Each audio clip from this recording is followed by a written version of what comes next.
Thank you so much for joining me today.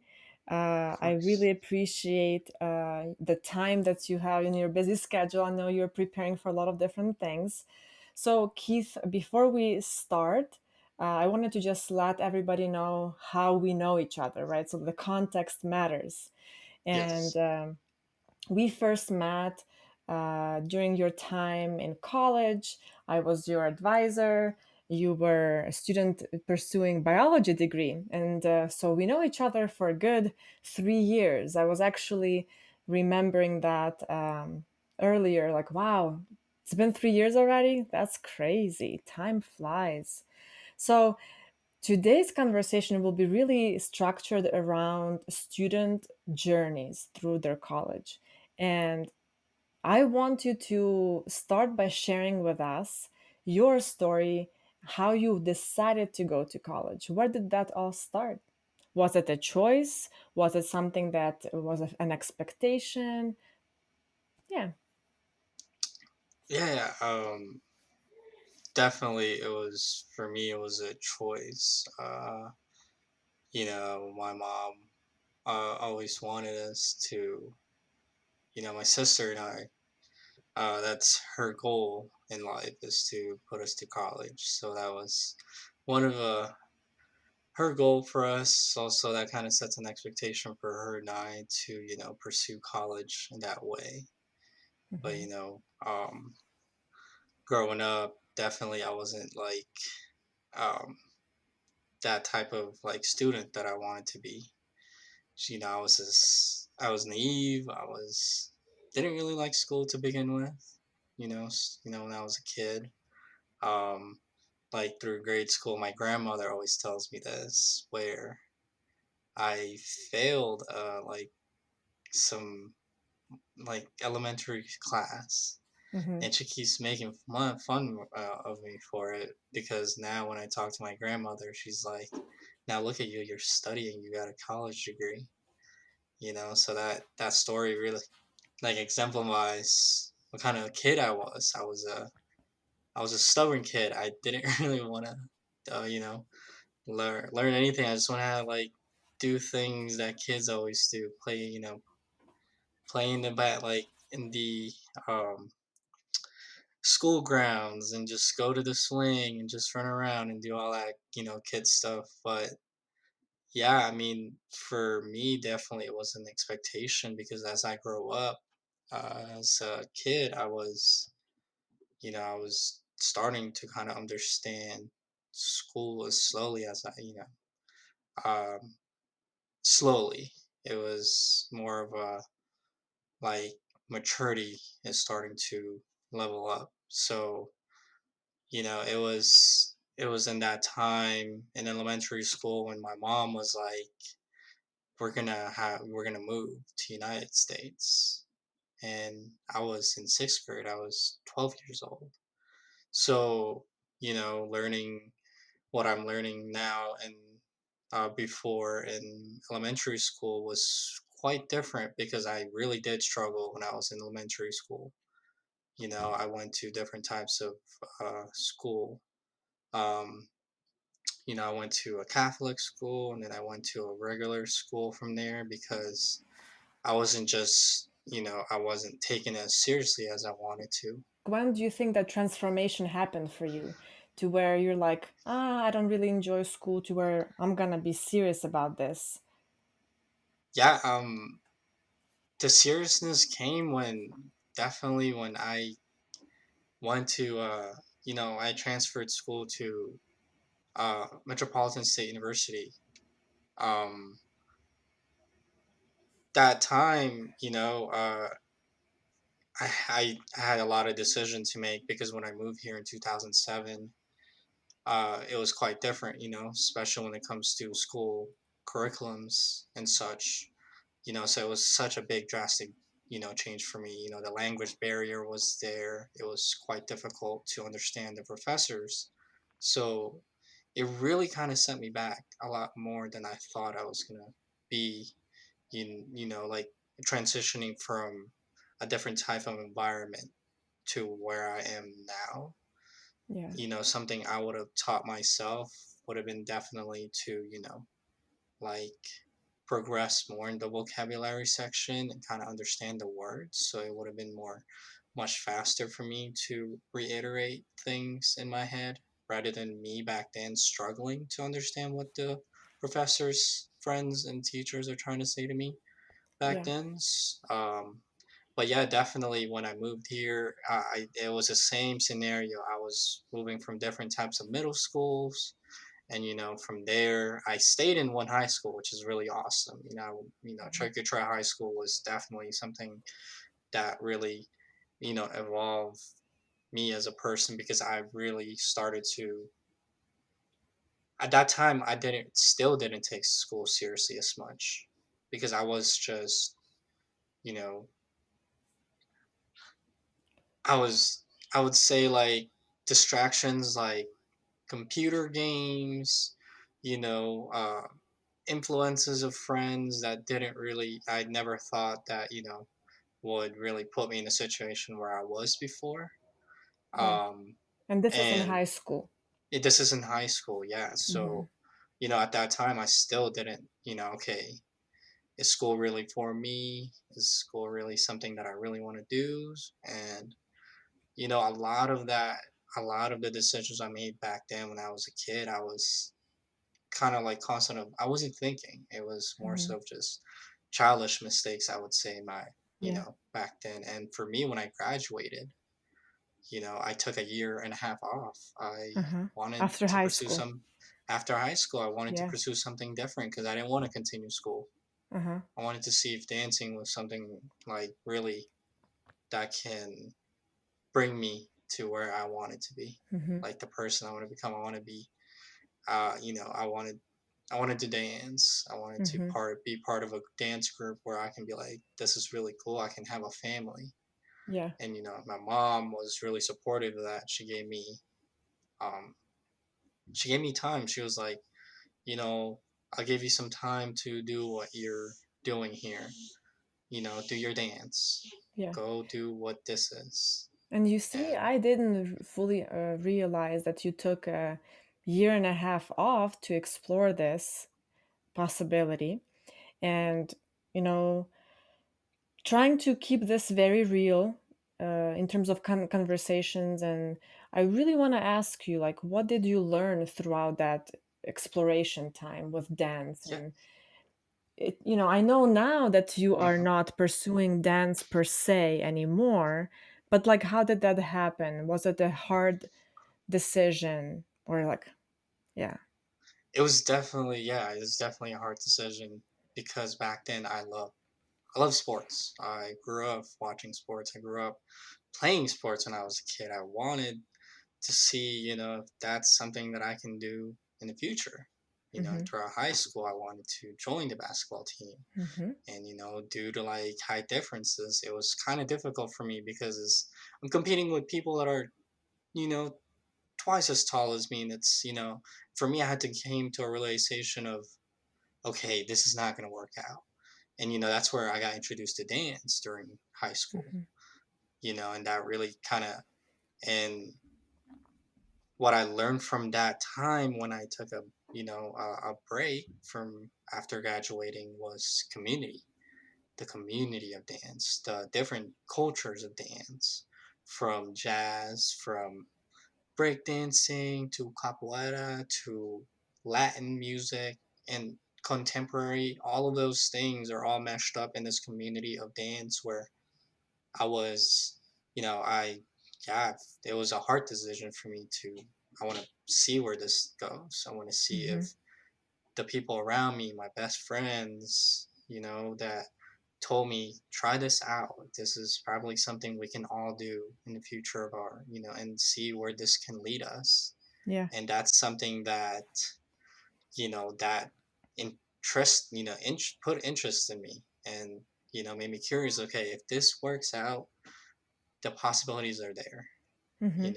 and the things that I learned from this was a lot, just pushing yourself to the limit, staying like longer hours, even after midnight, to continue rehearsing things. Mm-hmm. Those are the things that I've learned to like give up the discipline, to discipline yourself and not give up, and to continue like building yourself into becoming a better dancer. That's the one of the things that I've learned.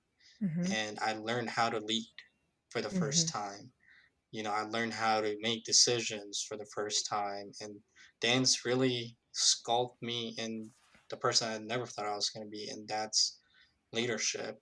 To be able to lead, to be able to put my mind into something that I wasn't like I couldn't before when I was a kid, and now, I was able to be that person, and yeah, that was great. It was really awesome And experience. and just to follow up on this, when did you start dancing with this community, or like when did you start this interest of yours? Yeah.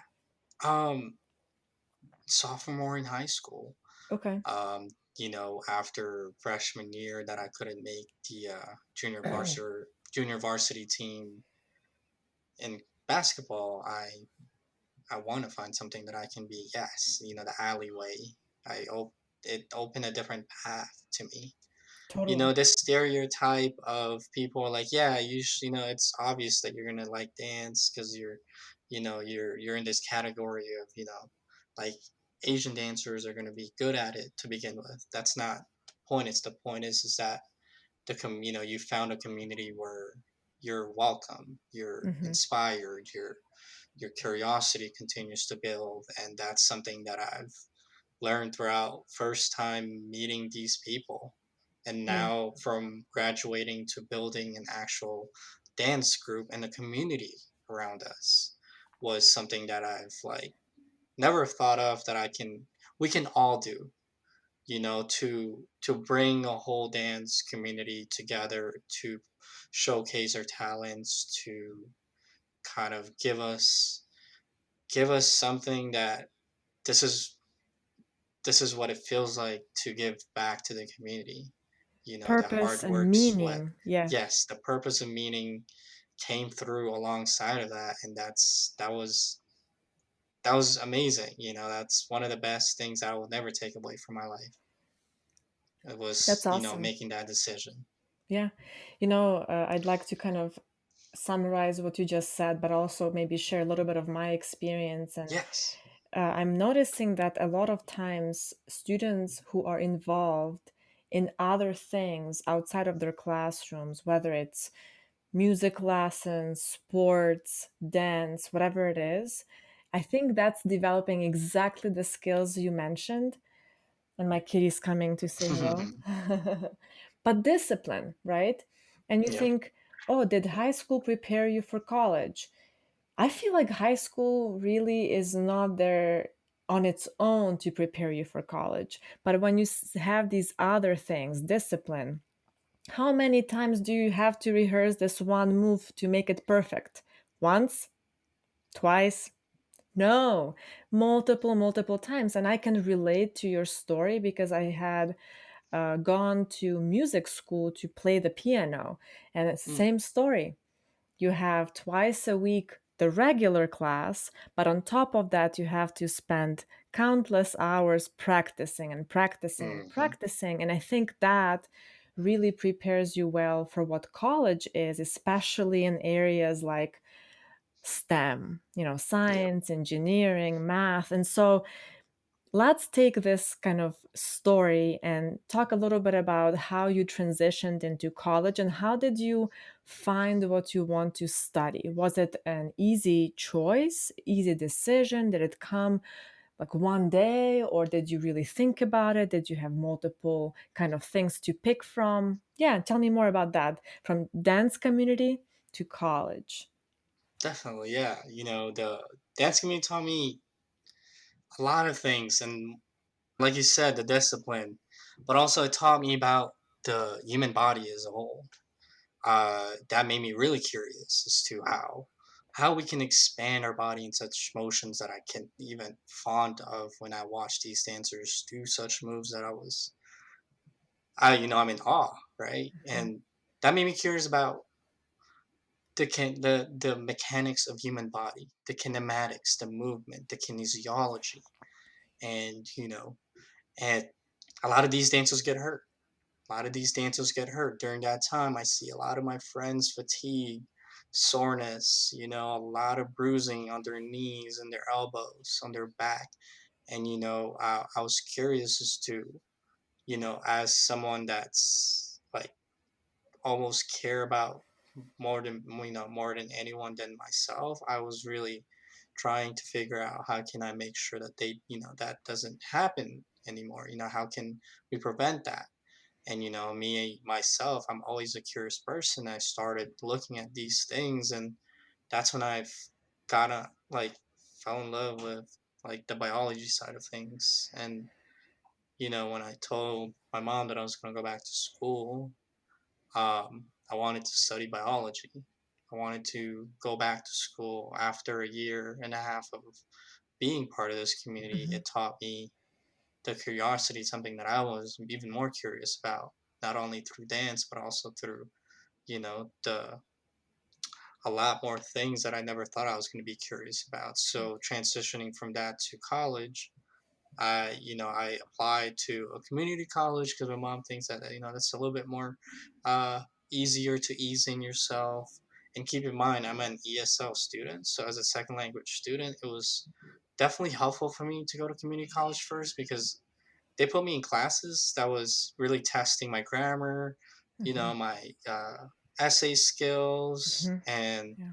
let me tell you, that was such a huge, huge benefit for me because, not a lot of colleges offer that for a lot of ESL, second language students. They just throw you into the water and and if you don't write the way they want you to write, they put you into a mindset of this kid is not smart, Yeah. where it's maybe they just need more help. They just need Mhm. guidance. They just need more hands-on training, right? And that's what, community college did for me throughout my time when I first did my 2 years in the community college. And, from there, while I was doing that, I was studying, I was taking biology classes.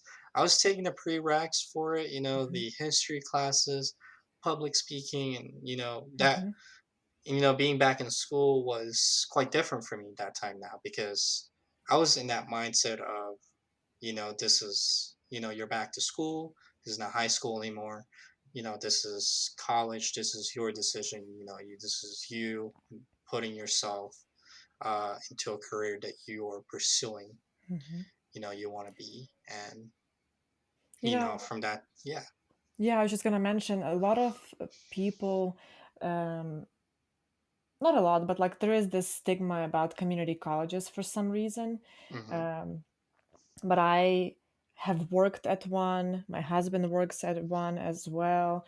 And if we see how transformational those experiences are for some students, especially like you mentioned, ESL students, and to me, smaller classrooms, being able to connect with the teacher is just so big, right?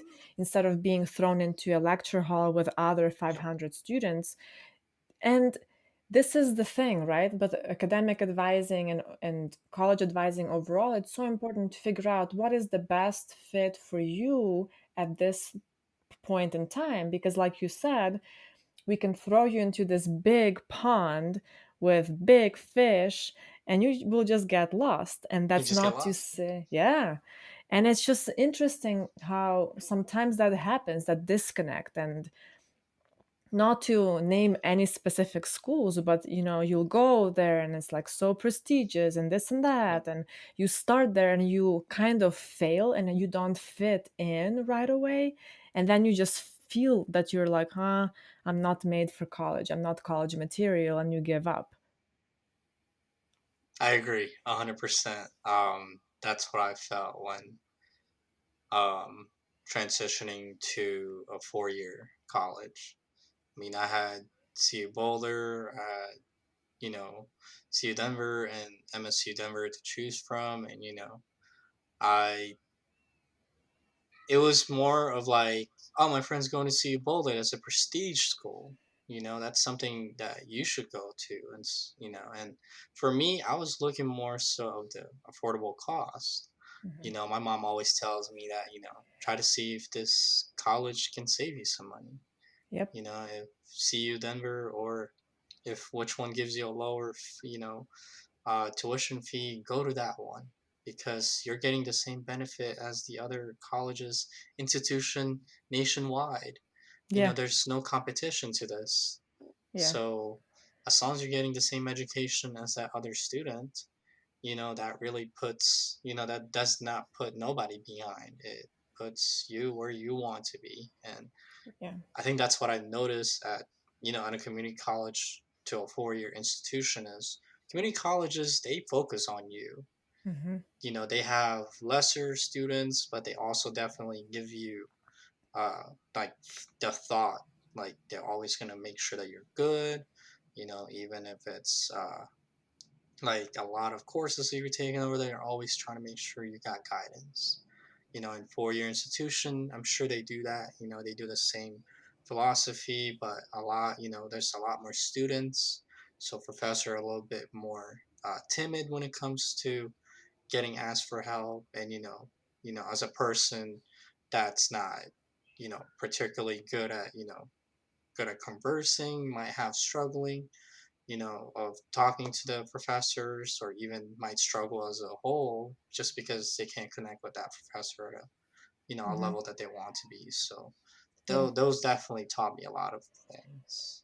I want to say kudos to your mom for sharing that with you, because coming from a different country, you know, I realize how expensive higher education is in the US, and I am all for students finishing their education with reasonable financial circumstances, right? Hmm. And I always say, do your research, look for low cost, high quality institutions that will provide you that foundation. Because believe me, yes, if you have a diploma, probably from like the top three schools, maybe they look at it, but at everything else, it's just like this big pool of diplomas. And at that point, it's you, your experience, and what you bring to the position, grad school, that matters.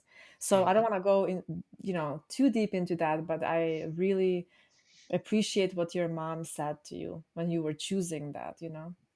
Yeah, no, definitely. She knows the circumstances of living firsthand in United States. She knows how stressful it is for not only like for my sister and I to find a school, but to also to be finding the school that is right for us Hmm. students. And for her, she always supports us in anything that we do. So Yeah.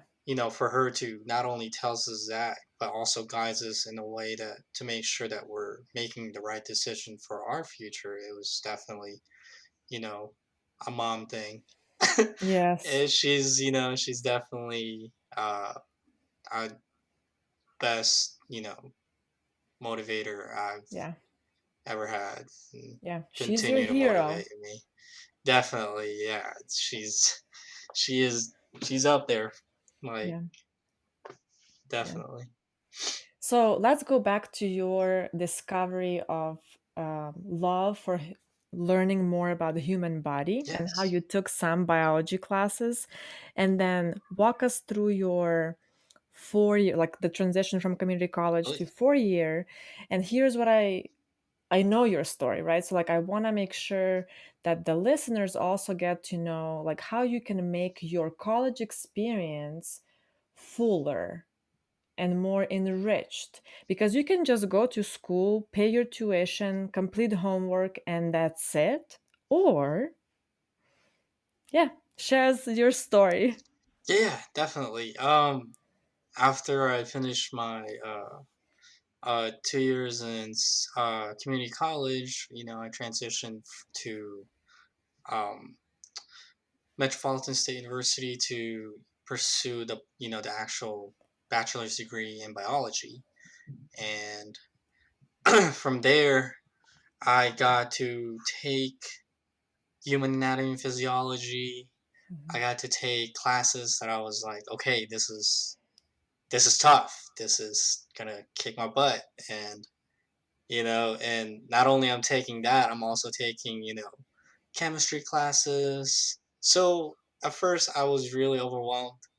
And Natalie, you knew that when I first talked to you, and you knew that I was gonna get overwhelmed at the first semester by putting these classes, and they're all really extensive, I would Challenging. say. Yeah. Challenging, yeah. And as a second language speaker, I wanted to challenge myself. I wanted to, okay, can I do this? Can I really put myself into like this bubble of, you know, not regretting this and really pushing myself to that, to the best that I can be. And, definitely it definitely showed, at first definitely struggled. These classes are really difficult, but also the curiosity keeps evolving from there. The curiosity keeps continuing to flow. The things that I've learned more about the human body as a whole. Not only learning the biology part of it, but now I'm also learning the muscle movements, the bone movements, what's attachment of the muscles within that structure. And it from there, that's when you kind of start to fall in love with the idea of, wow, this learning about this is, something I can learn from my rest of my life. Something that I can teach, the community when I go back, when I graduate and find a career of my own, to go back to my dance community and be like, I know what specific muscle that hurts, that for fatigue, and I can definitely make sure we can do things to make sure that it's not going to be as painful as it was before, and stuff like that. So yeah, I mean the transition was slightly difficult, and uh, first walking into your office was really like nervous for me because you knew as a student of like uh, you kind of understood me immediately and kind of guiding me in a way that I was not putting too much in my plate. And, But I you saw the know, dedication, I saw the dedication in your eyes. Doesn't happen very often. And I was like, he will be able to do it. And the tricky part was that you were kind of done with your general education requirements. So yeah, all we had to work with is all sciences, all yep. math. Go have fun. Yeah, yes, yeah, the go have fun thing definitely was there. I got to, enjoy the college experience on campus. I got to, the panels that you did that first year, that was amazing because there was a physical therapist over there. Hmm. And I was listening to him the whole time. My Jose and I were there, one of my classmates, and we were just sitting there listening to his story, listening to what he was talking about, his experiences as a physical therapist. And I told you to begin with, I wanted to do Hmm. physical therapy. I wanted to fix people, wanted to help people go back to 100%. And you doing that really exemplifies what of like how amazing college is, to bring to enlighten the curiosity of these students and to actually get to speak with these professions Hmm. is more than enough for them to really dedicate their whole time to pursuing that. So yeah, I mean most of that time after that I was really motivated. And and like I said, school was so difficult for me even when I transitioned because vocabularies were difficult for me to refrain. You know, the understanding of how professors talk were much more difficult for me to attain as well. So for Hmm. me, I'm trying to find my way of how can I best way to learn studying. Hmm. How can I learn in a way that I can? The first semester, tough. And I saw it because it wasn't the grade that I wanted. The grades that I wanted were par. Hmm. The second semester, average. I'm starting to understand how difficult it can get the more I get to to my senior year. And throughout my prior to my junior year, I remember coming to you and saying, uh, you know, you telling me that, you gotta push yourself because this is what the next year is gonna be tough for you. And I remember you saying that. That kind of gave me an eye opener of you gotta put yourself and challenge yourself and put yourself around people that will be the best of you. And hearing that from you, and telling that to myself, the classes I took in junior year was probably one of my hardest, but it paid off so well because not only that speaks volumes of the achievements that like I can see that I'm growing, but also I took one of the hardest classes in the biology in majors in biology, and I got an A on it. But You which know, was the it? the advanced human cadaver class. And I got to be his TA the next semester. I got to be his teacher's assistant, and that's the belief of how Dr. Simpson told me that I was pulling me over to the side and says, "Would you like to be my teacher's assistant?" was such a happy moment for me. That was probably the best moment of my life because he saw something in me that a lot of people didn't really see. Like he didn't see the grades, but he Mm-hmm. saw me as a person. Like Mm-hmm. how much, how much I love cutting into that cadaver. How much I was a student before, but he saw me separating connective tissues to the muscles to the bones, and explaining like myself on explaining to the other students in my class on what muscle is this, what's your attachment. And I looked like I was at the best moment of my life in that class. I felt at ease. I was Yeah. okay. This is what I wanted to do. This is something I've always meaning to do. And for Dr. Simpson to back me up on that and to put me as a teacher's assistant the next semester was probably the best thing because I got to experience not only as the professor side of things, but also giving my knowledge back to the students. It's like me giving my knowledge back to the community, and it Yeah. felt amazing to do that because it put me into a like it just put me at to the point of my life where this is what you love right here. You're Mm-hmm. doing it. For you to practically teaching these students on how to study when you were having a hard time studying, when you're telling these kids how to refrain, different types of muscles and how to kind of visualize things in a way that you can see things, and so they can see things, asking them if they're what kind of learner you are. Like I've never asked that myself when that happened. Yeah. I would never thought myself to be in that situation. So from there it was Yeah. the opportunities came. And Mm-hmm. throughout college I had an opportunity to become uh, part of a cohort Mm-hmm. for Denver Health. I applied for a healthcare interest program at Denver Health. Who was the directors Tessa O'Connell and Dr. Josina O'Connell. She's uh, um, a medical doctor, specified in family medicine. Mm-hmm. And when I got an email saying that I was going to get an interview with them, I was in disbelief because you know, I would never thought of in my 1,000 years of my life I was going to get an opportunity to become an intern for this for a hospital. So it's Yeah. really really cool. The interview was definitely something that I will ever never forget, just because the way they interviewed me, it was just me telling my story, telling me as a kid. Like I was going back to me as a Mm-hmm. naive kid to who I am now.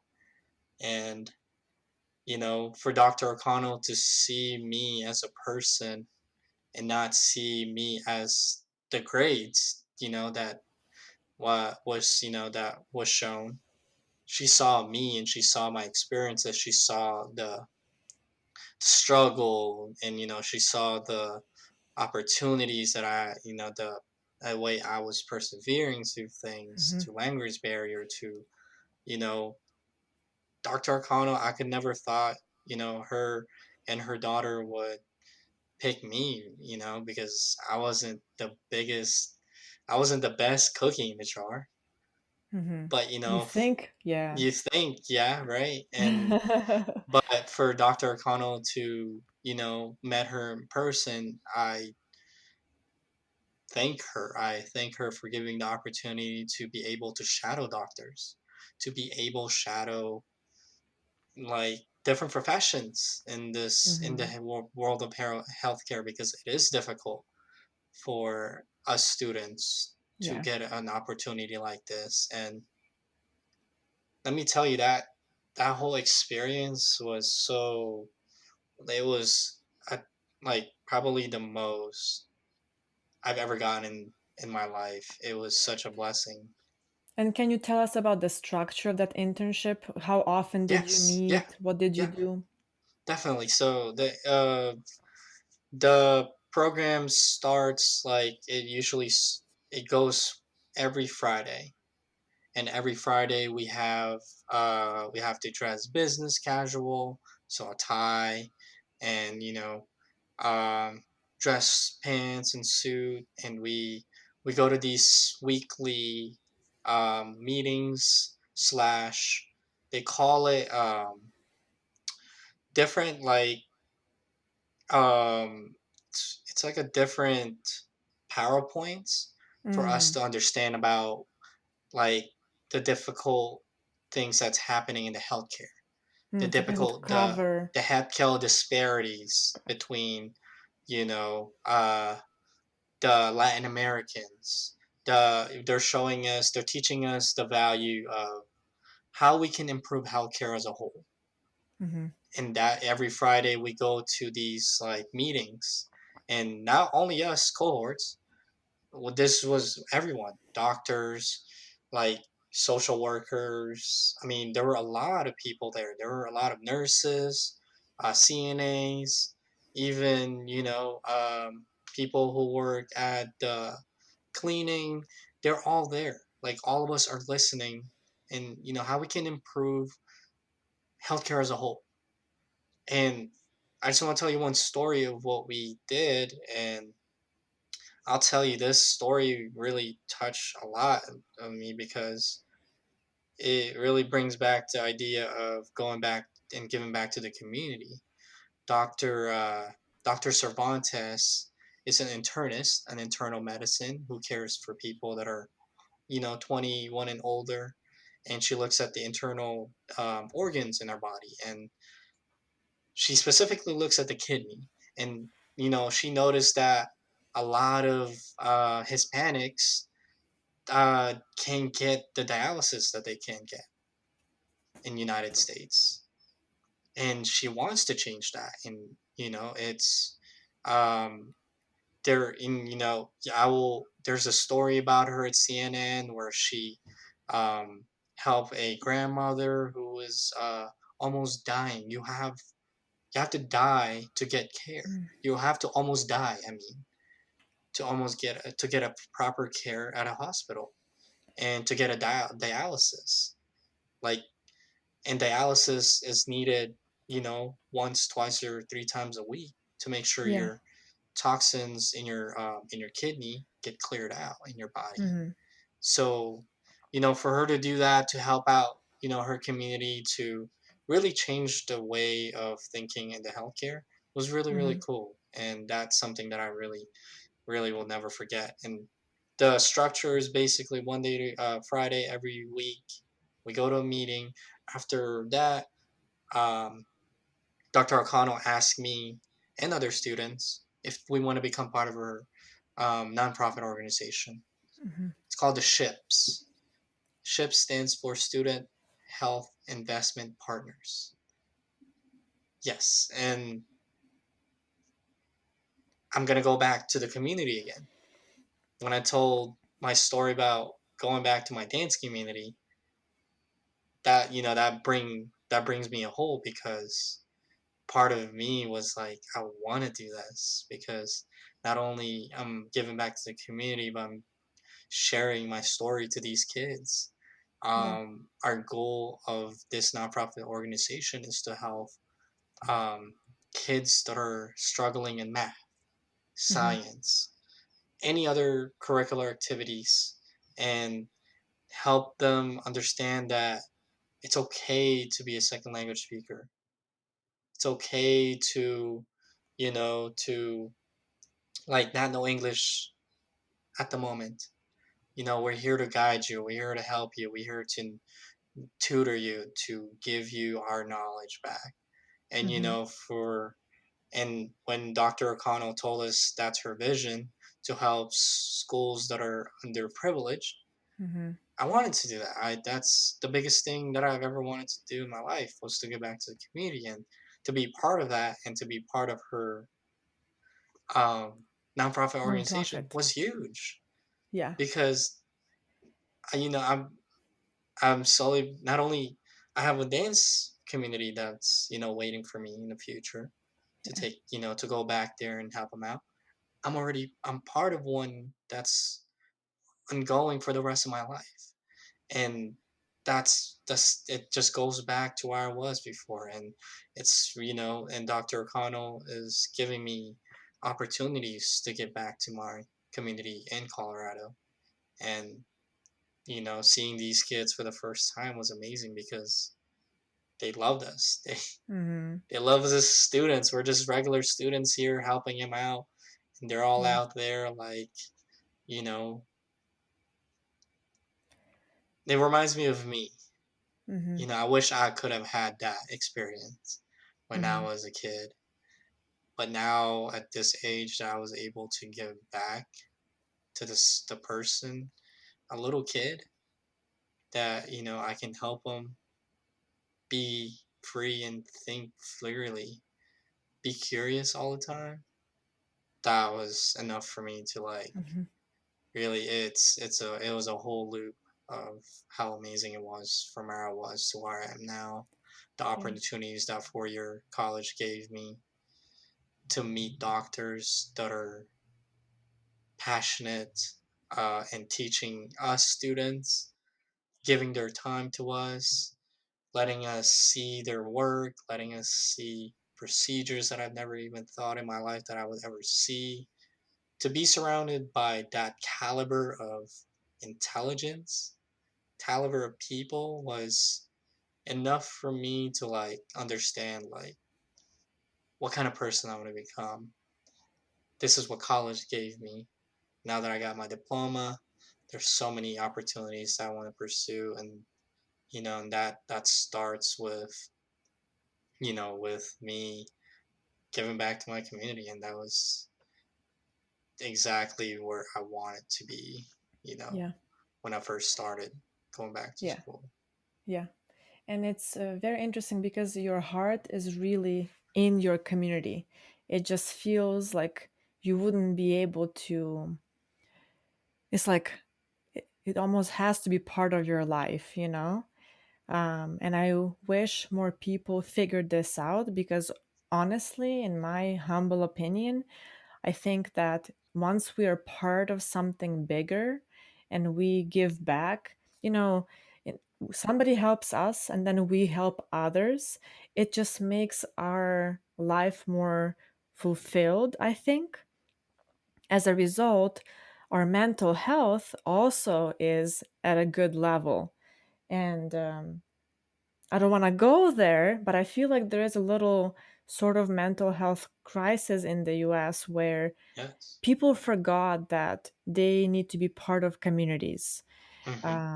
And I think there needs to be more focus. Obviously, I notice a lot of nonprofit organizations, students are being taught to volunteer, but still a lot of disconnect. So, Hmm. what you're doing, I think, is so good. And I think others need to start looking for those meaningful pieces for them as well.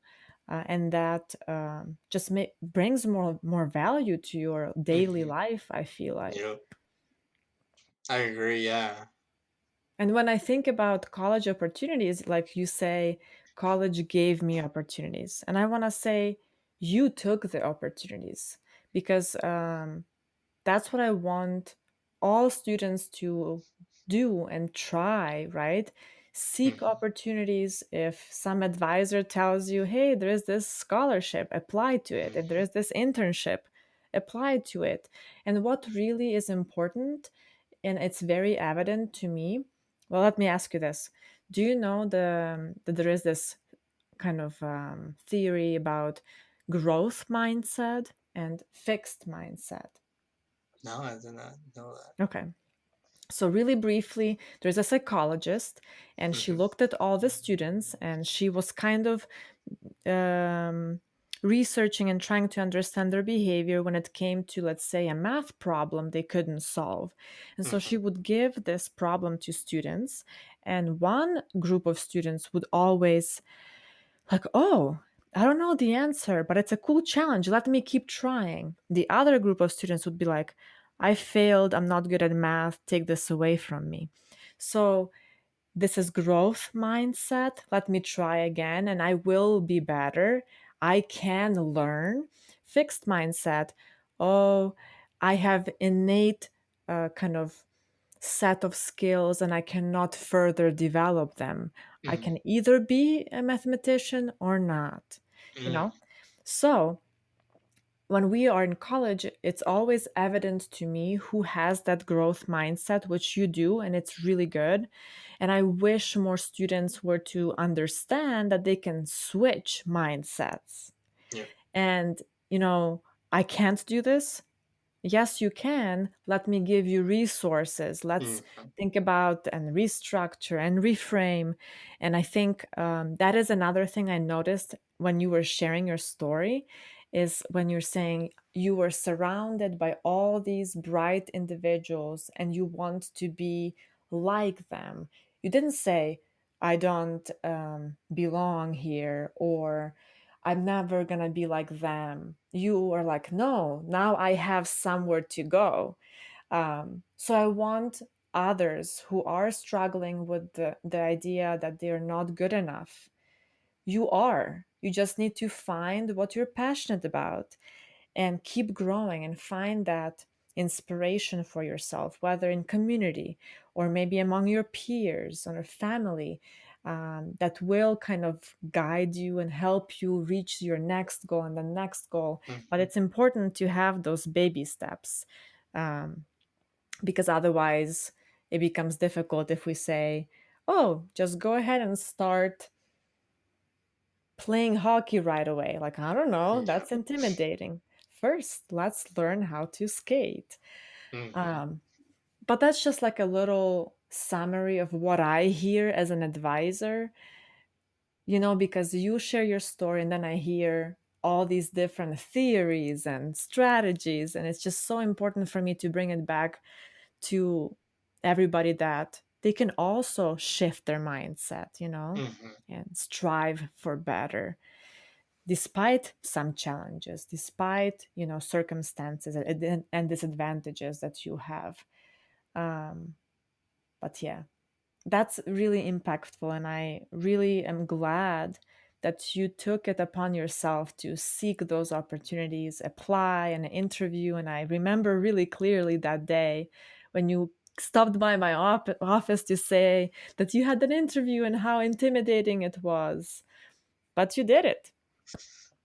I Yeah. yes, that day was that was, it was nerve-wracking because, that the idea of, like you said, being surrounded by people that are bright and smart, it makes you think like you are as well. Yeah. It gives you that motivation to do better, to Yeah.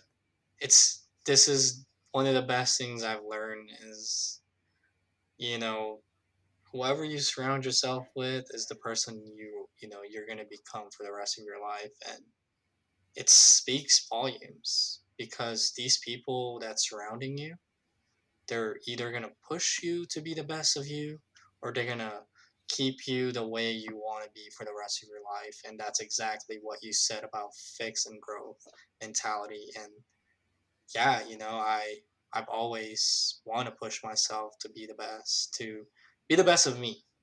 I'm Yeah. competing with me. I'm competing Yes. with my ideology of, can I do this? And Yeah. that's one of the reasons why I wanna take this exam, the MCAT. I wanna do it. I wanna prove myself. I'm fighting the idea of, you know, these mental, like you said, mental thing in against you is such a big thing, because not a lot of people realize that. Not a lot of people see that we're not competing with anymore. We're competing with the Yeah. idea of us, Yeah. and I'm always want to be curious. I Yeah. don't ever want to stop being curious. That is the moment that I stop caring, Yeah. Yeah. so I think curiosity will stay with you. You are a curious, lifelong learner, and that's just kind of your tagline. I want to say. definitely. Well, Keith, I want to wrap up by, Yeah. first of all, thanking you for taking the time to chat with me today.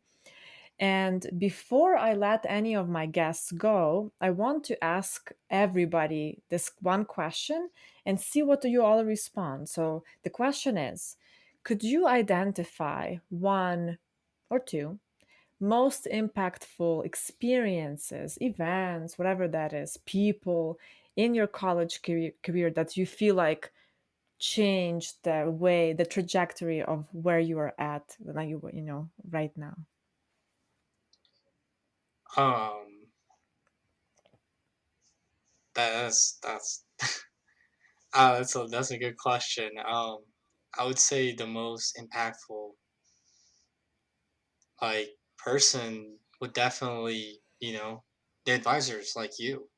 You guys impact the way we think. You guide, not only you guide us, but you gave us opportunities to go out there and explore. Um, so definitely kudos to all of you guys who's been doing that for a while. And one of the most impactful thing for me was, you know